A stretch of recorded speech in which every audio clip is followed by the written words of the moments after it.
मरहबा collection mall, readymade कपड़ों का भरपूर खजाना, jeans pant, T shirt, cargo pant, night pant, बच्चे और बच्चियों के लिए अच्छे खूबसूरत और उम्दा ड्रेस। पता याद रखें, जमुर हाई स्कूल मेन रोड, जैतून हजीन मस्जिद के पास। जनाब सदर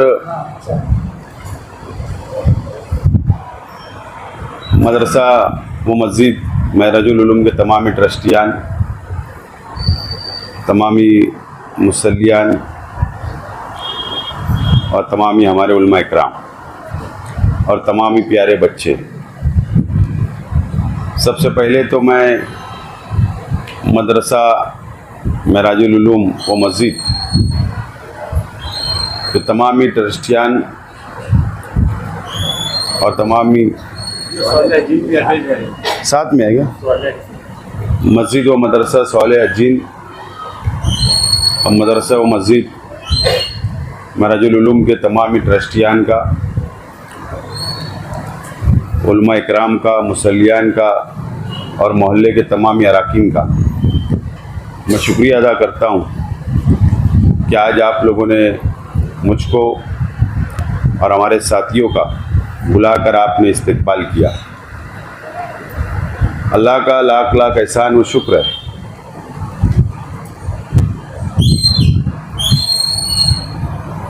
जिस नीयत के साथ और जिस खुलूस नीयत के साथ हम लोगों ने महाराष्ट्र की तारीखी फैसला करवाने के अंदर जो हमने काम हाथ में लिया था, महाराष्ट्र हुकूमत ने एक तारीखी फैसला किया। मैं तारीखी फैसला बोल रहा हूँ। बात असल में इसलिए मुझे ये बात साफ और वाज़े करना पड़ रही है क्योंकि शहर में ही इसके अंदर इख्तिलाफ सोशल मीडिया पे और अखबारात के अंदर आए, इसके लिए मैं वाज़े कर रहा हूँ।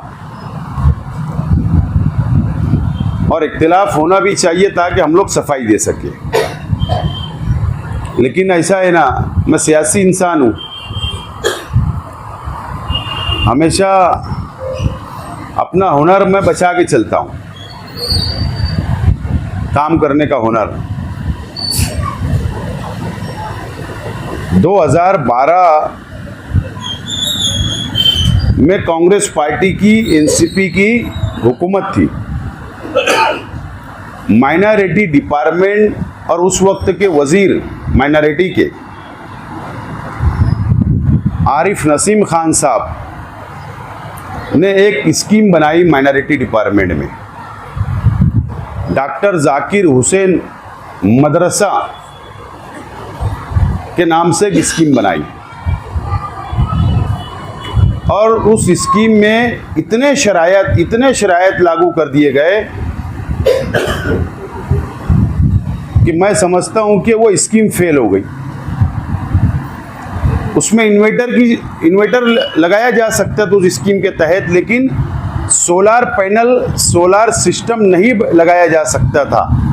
उसमें कानून में कोई उल्लेख नहीं था, लिखा हुआ नहीं था। और इस मर्तबा हमने जो काम हाथ में लिया, अजीत दादा पवार साहब की खुसूसी तवज्जो से माइनॉरिटी डिपार्टमेंट के डिप्टी सेक्रेटरी और फाइनेंस डिपार्टमेंट के डिप्टी सेक्रेटरी की मेरे साथ मीटिंग करवाई गई और हमने हमारे हाथों से यह लिख कर दिया कि वो वाले जीआर में जो 2012 का था उसमें सोलार पैनल का उल्लेख नहीं है, इसके लिए उसके अंदर अमेंडमेंट किया जाए, तरमीम की जाए। उसमें तरमीम हुआ और तरमीम होने के बाद अब वो स्कीम अगर किसी को लेना है तो वो स्कीम ले सकता है।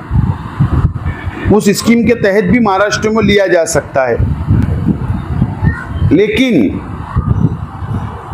क्योंकि मैं भी अल्लाह के घर में खड़ा हूँ, मस्जिद में खड़ा हूँ, मैं भी ईमान वाला हूँ, मुसलमान हूँ, मैं तो यहाँ झूठ नहीं बोल सकता। तो मैं सच ये बात बोलना चाहता हूँ, अल्लाह के घर में, कि वो 2012 की जो स्कीम है अगर आप पढ़ोगे तो उसमें मस्जिद का, मदरसे का अकाउंट नंबर भी मांगा जा रहा था, वो लिखा हुआ था। रजिस्ट्रेशन मंगाया जा रहा था। मदरसा अगर चलता है तो बच्चों की तादाद मंगाई जा रही थी। अगर हाफिज साहब जितने भी उसके अंदर है, इमाम है, मौज़िन है, उनकी डिटेल मंगाई जा रही थी। और बहुत ऐसे शरायत थी, वक्फ बोर्ड का रजिस्ट्रेशन या चैरिटी कमिश्नर का रजिस्ट्रेशन, ट्रस्टियान की पूरी डिटेल्स, अकाउंट नंबर वगैरह वगैरह वगैरह, बहुत सारी उसके अंदर शरायत थी जो कोई पूरी नहीं कर सकता था। और मैंने भी उसको इनकार किया। मेरे सामने भी प्रपोजल आया कि आप इस स्कीम के तहत ये स्कीम को लेकर जाइए और मालेगांव में सोलार लगाइए। मैंने वाज़े तौर पर कहा कि मैं ये स्कीम को नहीं ले जा सकता हूँ, मेरे शहर में नहीं लगेगा चलेगा, लेकिन मैं वो स्कीम के तहत नहीं लगा सकता हूँ 2012 के तहत। मैंने एकदम साफ तौर पर कहा, अगर ये स्कीम बहुत सक्सेस थी, कामयाब थी, तो फिर पूरे महाराष्ट्र के अंदर क्यों इसको स्कीम कामयाब क्यों नहीं हुई, ये सवाल हमारे सामने, क्योंकि ट्रस्टियान ने या मुसलमानों ने इसको रिजेक्ट किया, इनकार किया। मैंने वाज़े तौर पर कहा, अजीत दादा पवार साहब और सेक्रेटरी जो भी ऑफिसरान थे, कि हमको ऐसा पैसा चाहिए कि आप हमको फंड दे, वो लग जावे और काम खत्म हो जावे। मैंने उनको साफ तौर पर कहा कि आप रास्ते के लिए फंड देते हो, सीमेंट कंक्रीट रास्ता बनाना, गार्डन डेवलप करना, इमारत बनाना, शादी हॉल बनाना, जैसे तुम फंड देते हो उसी तरीके से फंड दे दो, उसी टाइटल के नाम से। उसका टेंडर गवर्नमेंट निकाले, उसका एजेंसी गवर्नमेंट तय करे, सिर्फ वो आए ठेकेदार और सोलार फिट करे और वो घर चले जाए। और सिर्फ वो लाइट बिल इसके लिए मांगा गया। और ट्रस्टियान के ये जो मदरसा मस्जिद जो हम लोग परमिशन लिए है, 7/12 उतारा हो, घर पट्टी हो, रिवीजन उतारा हो, कि भाई ये ट्रस्टियान है कि नहीं, यहाँ प्राइवेट तो नहीं है। बस इसके लिए 2 चीज़ मांगी गई और कुछ नहीं मांगा गया। और लाइट बिल भी इसके लिए मांगा गया कि लोड कितना है, यानी आज मीटर लगा हुआ है तो कितना बिजली खर्चा होती है, उसका लोड कितना है, उसका बिल कितना आता है, क्योंकि उसके हिसाब से वो सोलार लगेगा। अब अगर उसको 5 लाख खर्चा है बिल के हिसाब से और मैंने 1 लाख का ला के बैठा दिया, तो बोलेंगे अरे तो चिराग जलाने के लिए दिए, फायदा नहीं ना। तो पूरा सिस्टम चलना चाहिए, इसके लिए लोड के लिए लाइट बिल मांगी गई। और वो लोड पकड़कर उसका सोलार का क्या, वो 5 लाख का लगे, 6 लाख का लगे, 4 लाख का कितना खर्चा आएगा, वो लोड के हिसाब से तय होता है। तो अल्लाह के करम से वो मंजूर हुआ, वैसा GR निकला। और मदरसा वो मस्जिद के नाम से मैंने पूरी यादी को मंजूरी लाई, GR निकला मदरसे के नाम से। और जो मंजूरी लाई मैंने यादी से मदरसा मस्जिद, क्योंकि हमारा 90% मदरसा मस्जिद के नाम से ही परमिशन होता है। और अल्लाह का करम है कि हर मस्जिद के अंदर मदरसा चलता है सुबह और शाम। तो इसके लिए इस तरीके से ये प्रोसीजर हुई और अल्लाह के करम से उसमें हम कामयाब हुए। आज कलेक्टर साहब के पास वो प्रपोजल आज पहुंचा है। मुझे उम्मीद है आज रात में या पीर के दिन वो मंजूर हो जावे, उसके बाद वो कानूनी कार्रवाई होगी। लेकिन इंशाअल्लाह हमारी अपनी कोशिश है कि 10 अक्टूबर से पहले मस्जिद और मदरसे के अंदर सोलार सिस्टम फिट हो जाना चाहिए, ये हमारी कोशिश है। और 25 अक्टूबर से पहले ये काम पूरे शहर का ख़त्म हो जाना चाहिए, कंप्लीट हो जाना चाहिए। ये हमारी अपनी कोशिश जारी है और इंशाअल्लाह वो मुकम्मल होगी। मैं साफ तौर पर ये कहना चाहता हूँ, किसके भी मन में कोई शक शुबा नहीं होना चाहिए। हम भी मुसलमान हैं, मैं भी ईमान वाला हूँ। अगर वो गवर्नमेंट का कोई इंटरफेयर इसके अंदर अगर होगा तो मैं वैसा पैसा कभी नहीं लूँगा। मुझे भी समझता है कौन सी ग्रांट लेना और कौन सी नहीं लेना, तजुर्बा है। 20-22 साल मेरे को सियासत में हो गए, मुझे तजुर्बा है ना कौन सा पैसा लेना और कौन सा पैसा नहीं लेना। तो ये एकदम सिंपल पैसा आया हुआ और सिंपल चला जाएगा, ठेकेदार लगा के चला जाएगा, हमसे कोई हिसाब किताब कुछ नहीं। और 5 साल मेंटेनेंस, अगर उसमें कोई दुरुस्ती वगैरह करना है, खराबी हो गई, कोई मसला हो गया तो कंपनी आएगी, वो दुरुस्त तो करके जाएंगी। 5 साल हमको कोई खर्चा नहीं करना है। अब बिजली का बिल अगर हमारा मान लीजिए 25,000 आ रहा है, 30,000 महीने का आ रहा है, वो बचेगा। मैं तो आज ये अपील करना चाहता हूँ ट्रस्टियान से,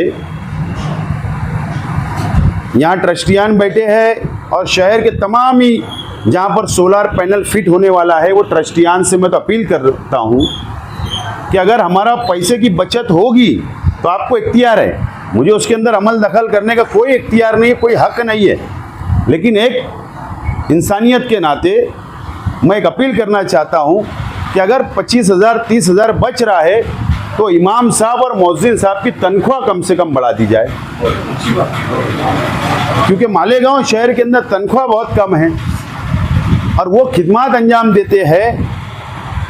फजर में आते हैं, जोहर में आते हैं, असर में आते हैं, मगरिब में आते हैं, इशा में आते हैं, तरावी पढ़ाते हैं, तो उनका हक जो है वो हमको अदा करना चाहिए। ये अपील करता हूँ कि अगर पैसा बचत होगी तो उनका ख्याल रखा जाए, ये अपील करना चाहता हूँ आज मैं। बहरहाल अल्लाह का करम है कि मैं उस मिजाज का, उस सोच का इंसान हूँ कि मेरी कौम का हुकूमत से कितना फ़ायदा हो उतना मैं कराने की कोशिश हमेशा करता रहा हूँ। आपने देखा इमाम अहमद रज़ा ईदगाह हो, महाद मिल्लत ईदगाह हो, खलील सेठ ईदगाह हो, खलील हाई स्कूल की जो ईदगाह है वो हो, ऐसे कई ईदगाहों पर मैंने वॉल कंपाउंड मंजूर करवाया, हुकूमत के फंड से करवाया, टेंडर निकला, फंड आया, काम हुआ, कंप्लीट हो गया, ठेकेदार घर चला गया, आज भी वॉल कंपाउंड है। आज तक कोई नहीं आया उनसे पूछने के वॉल कंपाउंड का हिसाब तो ऐसा नहीं है। तो जब जब मुझे मौका मिला मैंने काम करने की कोशिश की और इंशाअल्लाह अल्लाह का करम है कि अभी 225 मस्जिद के ज़िम्मेदारान ने मेरे पास वापस लाइट बिल ला कर दिया। मैंने फहरिस्त पहुंचा दी, मैं कोशिश कर रहा हूं मिल जावे, नहीं मिलेगा तो आचार संहिता के बाद इंशाअल्लाह कोशिश की जाएगी।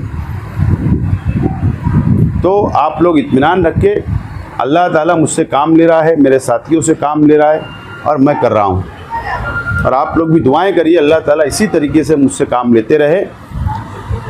और मैं तनकीद की, मुखालफत की कोई परवाह नहीं करता हूँ, मैं सीधा मंजिल पे कैसे पहुँचे वो काम करता हूँ। और आप अल्लाह से दुआ करें कि मैं मंजिल पर पहुँचूँ हर काम में, यही अपील करता हूँ। और तमाम ही आप लोगों ने मेरा इस्तकबाल किया, मेरे साथियों को इस्तकबाल किया, आप तमाम ही लोगों का बहुत बहुत शुक्रिया अदा करता हूँ। अल्लाह